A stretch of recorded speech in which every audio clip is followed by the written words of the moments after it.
we are doing Robert Kiyosaki. Don't ask me to say his last name. Fuck it. Kawasaki. The car, the bike, the whatevers. Yes. Rich Dad's Guide to Investments, and we are going over a lot of chapters. I don't remember which ones, and I don't have my phone in front of me. I'm sorry, I'm in vacay mode. No good. It's all good. So chapter 27 to 36. So I feel like the first couple of chapters kind of talk through kind of the how and why. So we talk about starting off how to get rich slowly. And we talk about keeping your day job and still becoming rich. And then we talk about the entrepreneurial spirit and why build a business. So in reading these, was there anything that really kind of stuck out during these chapters as, something that I really need to, implement into my business? Or, even if it's, oh, that's what that's called. So whenever I do this, this is what he's talking about, and maybe some instruction to kind of add to. So for me, I knew this, it's not new, but the necessity of a plan, of some kind of structure, of some kind of some kind of idea of knowing where your end goal is. I think it's kind of probably the biggest thing I'm taking away right now, because he's talking about how, like to your point, he stayed working and he sold the Xerox machines for the 2 years or whatever it was, and all of his steps that he took. And I think I'm moving away from the need for it to feel like a sprint, and understanding that this is totally a marathon. Right. And how it's kind of detached from, I don't know, I think that because you have to have the plan, it has to be on the side, it goes over time. So it's not like I think that was the thing that took out of it. It was nothing really like earth shattering or whatever, but it was just a reminder of, it has to be on the side, it has to be built, it has to be running alongside you the whole time. It doesn't have to be earth shattering, but it has to be a plan. It's boring. That was the thing. So. Right. So one thing I want to talk about, Steve, this may be a question for you, because I know you read Cash Flow Quadrant. Right. So in here, when he talks about getting rich slowly, and I feel like one of the biggest ahas for me was kind of like keep your day job and still become rich. But he essentially kind of talks about the concept of switching quadrants, right? So it's like you could be on the left-hand side of the quadrant where you're in the E and the S scenario, right. But then he talks about how to take that and kind of run it into like the other side of the column to kind of work on getting your investments going, getting your businesses going.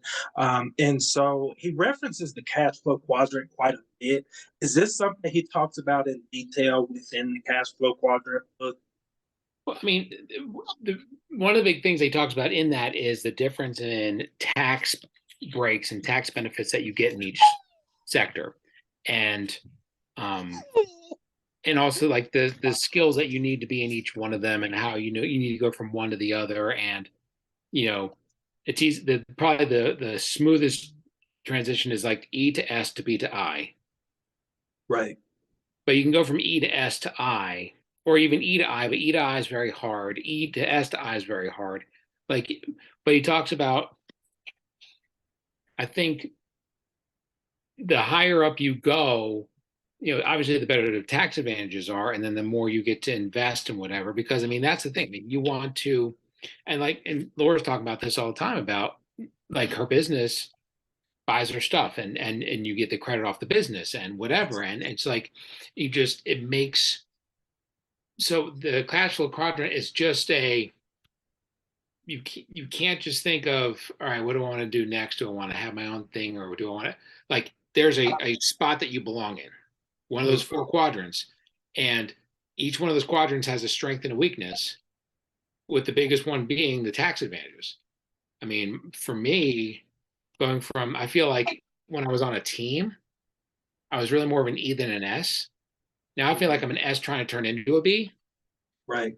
Obviously, I think he defines really being more than just like a 3-person team or 4-person team. Like in that book, he talks about a B being more like getting like 50 to 100 people, like really Right. building a business, because that's Right. where the real tax advantages come. You start making crap tons of money, and you can write Mhm. everything off, Right. and then you turn that into the I part of it. So that's kind of what that book is about. It's really about the difference in the tax advantages, but and he gets into that a little bit, obviously in this book.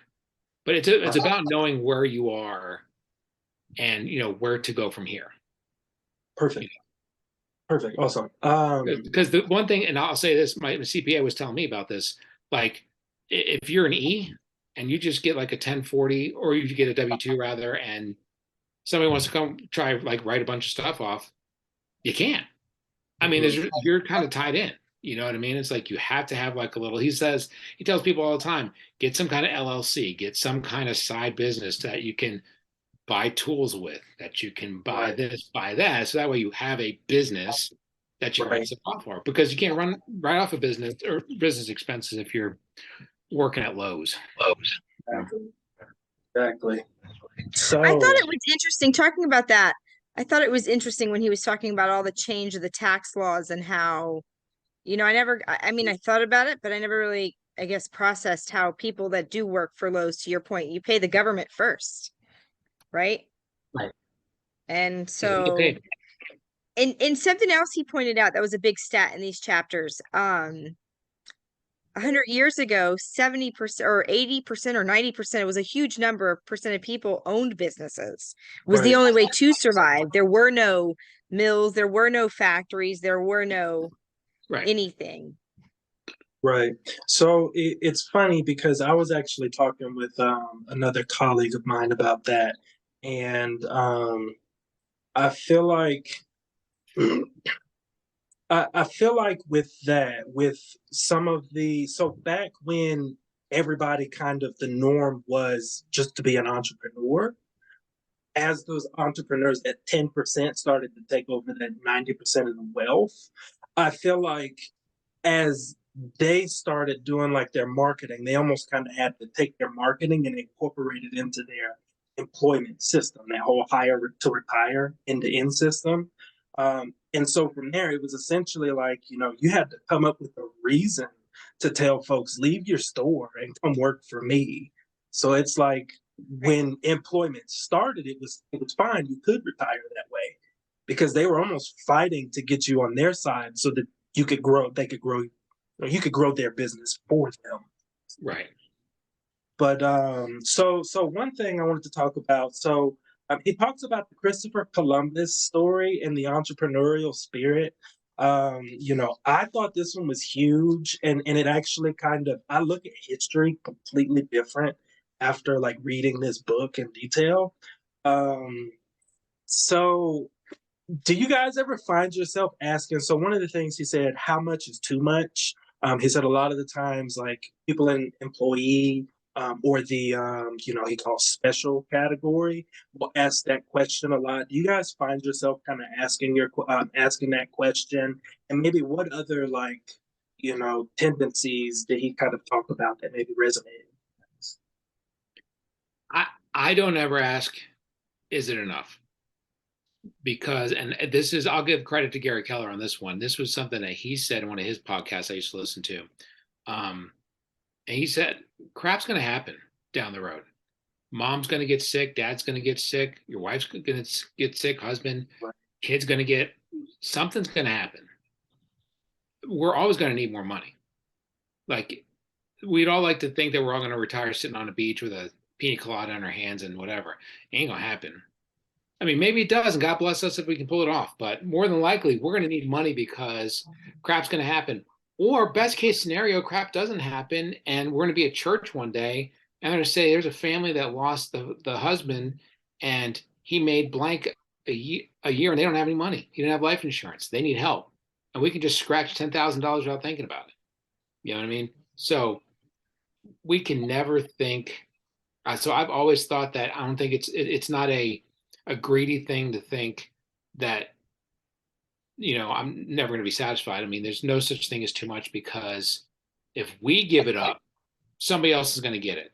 the bad guys are going to get the money. You know what I mean? So it's our tool to take care of people. It's our tool to do right in the world. Right. Correct. And I think you just hit the nail on the head was, you know, a lot of people feel like there is a point of too much because they don't want to feel greedy. I mean, Craig, for example, when we first got married, he was like, I don't want to be, you know, wealthy. I don't want this. I don't want that. And as we talk through life and budget and he starts to see that it's not about greed. It's not about working too hard. It's about, you know, in the book, he says that the more you make, the less you work. And it's so Exactly. true. I mean, I'm sitting here at the lake watching my whole family play around, and I mean, a beautiful view. There's clear grass lot to the lake, so there's no trees in my, I mean, it's right. And I'm working and he's working, you know, because the more he works, the more he made. Now he's hired people. And so he's now started to learn that leverage makes you make more money even if you don't want it. And then, you know, Right. I think when you get out of that mindset and realize it's not greed, but to Steve's point, it's your ability to do better. Hmm. I agree. I don't think there is an amount or a something that is too much. I just think that the more I have, the more I can do for others. The end. And that's my job. If you're a Christian and that's like what you believe, that's actually your job. Well, Jesus came to serve. Like I say to the kids Correct. all the time, it's like he came to serve. He didn't ask Correct. for one thing. He served, served, served, wash feet and everything. Correct. So I think that plays really well into like so the BI triangle, kind of talking through like so this is where he really kind of emphasizes having a team. And so he kind of goes through the BI triangle and essentially it's almost like a streamlined way of once you now have your team, like, how do you keep them going? So like to your point, Laura, like you're out on the lake, you've got people that are working for you, but honestly, I've seen you with your team, and it's like a lot of that instruction. It's almost like they don't even need as Ooh, much because you provided that vision. just put it on the toilet. The Yeah. Sorry. vision. No, you're good. The vision and all those different On the types of toilet. things. So Sorry. The I teenagers needed to know how to help the baby pee. I'm so sorry. So sorry. um I lost total And that's track of on YouTube conversation. now. yeah, it's on YouTube.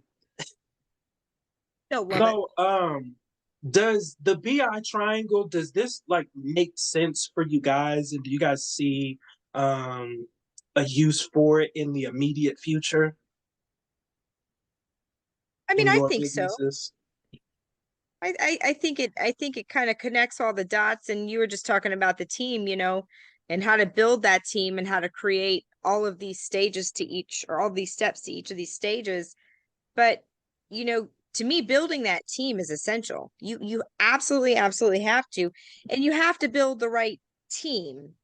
And I think that's where a lot of people get nervous. You know, Craig had a girl that he hired and he didn't want to fire her, and she's no longer working there anymore. And life just kind of happened to where it wasn't a decision he had to make. So it was a better situation for him. But he's got another hire right behind her, and he feels so confident. Like he's so excited about this person, and he's so, you know, and same thing with my team. Like I went through a couple social media people and it took me a while. I feel like anybody, to me as a person building a team, my strategy is I think I can train most any person to do a task. I can't train your attitude. I can't train your willingness to say yes. And that was my problem with my first person with social media. She was not a yeser, right? Louis is a yes man. Louis, can you? I don't even have to ask and get it out of my mouth. The answer is yes. And in return, I've provided an environment where, unlike most people in the Philippines, he now owns a house. He just went on his first paid vacation. Like, I actually yelled at him for being online. He was like, but Laura, I'm at the bus stop coming home. I'm ready to work.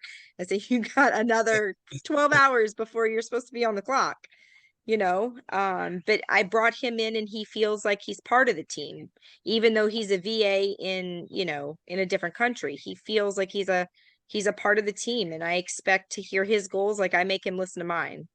And I think it's all about realizing someone's strengths and playing on that. Right. I mean, and you said it because I mean we're interviewing VAs right now. We interviewed a couple that Glutch had. Um, they were all right, and by the time we thought about the one girl, the both girls found something, which was fine. It got me. I've got to build something for the VA to take over, and I realize I don't have something for them to take over, so I'm building that right now so I don't screw up the next time. But at the same time, it's like, how much more leverage can you get by having somebody do all that stuff so you can focus on your 90%, you know? And change the world. Yeah, I gotta look at it. See, the thing with the BI triangle, it keeps talking about it, but I couldn't vision it listening to it. So I gotta go like online Yeah, and kind of so look at. Steve, what I'll do is I'll pass this along to actually you and Laura. So I did the same thing. He has a printout, Okay. and it's actually it's pretty instructional. It has quite a bit of stuff on it. So I'm gonna be reading through it, but I'll pass that along to you guys for sure. Thank you. Yeah. Getting into the last couple of chapters we read here. So cash flow management, communications management, systems management, legal and product management. So cash flow management. Were any of these? Did any of you guys have like maybe any that you didn't understand quite as well, or how did you guys do from an understanding standpoint on these?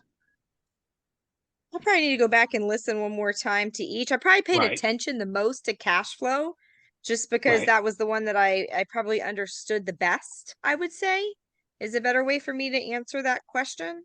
Right. I'm still learning systems and how to implement systems and how to, eh, the things I did well in life. Obviously, I had a system, I just didn't realize it. And it wasn't until it was brought to my attention that systems make life easier. And so I started putting systems in place for a lot more things, and including business. So for me, that was probably one I want to go back and re-listen to. Um, the cash flow is the one I probably got the best. Right. Okay.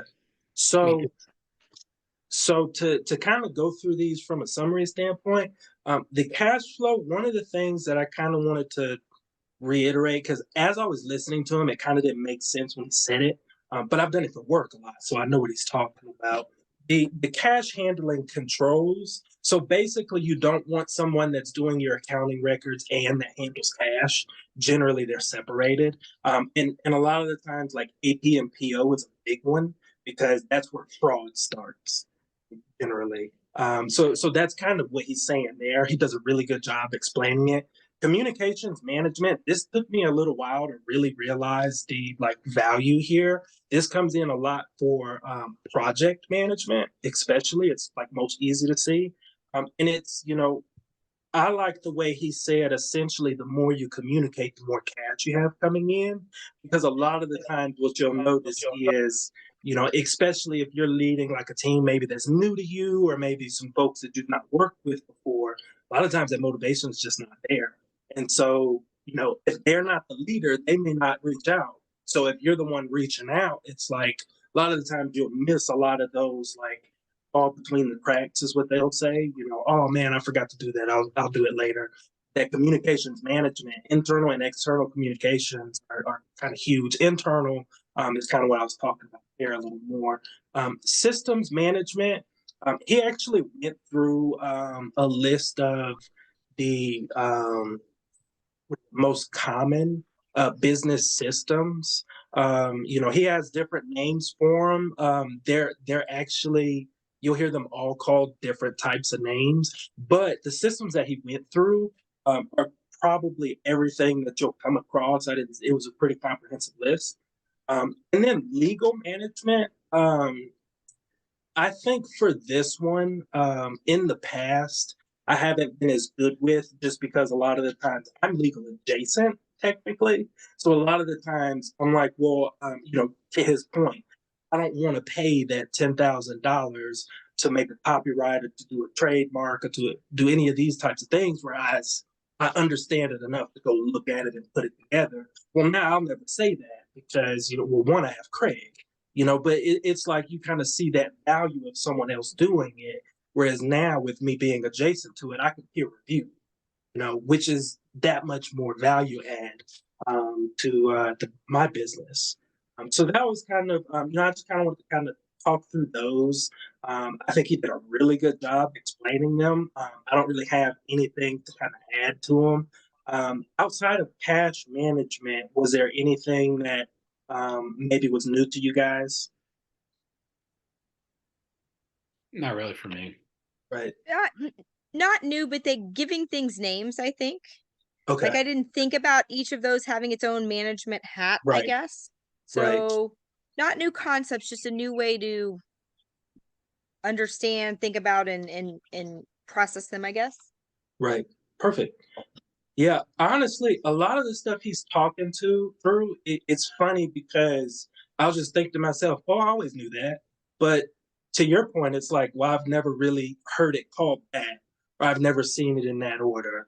So it's just really nice kind of seeing it through this book.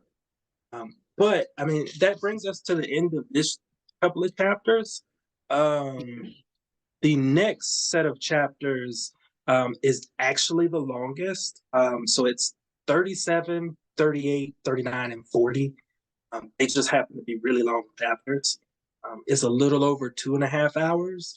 But after that, we'll have 41 to the end, and then we'll be transitioning to the next book. Perfect. Will you Cool. text that for everybody so Natalie has it? Absolutely. Perfect. Thank you guys. Yes. Very You cool. have fun on your All right, go have fun. trip. Go have fun on vacation, Laura. Thanks. It's a rough life.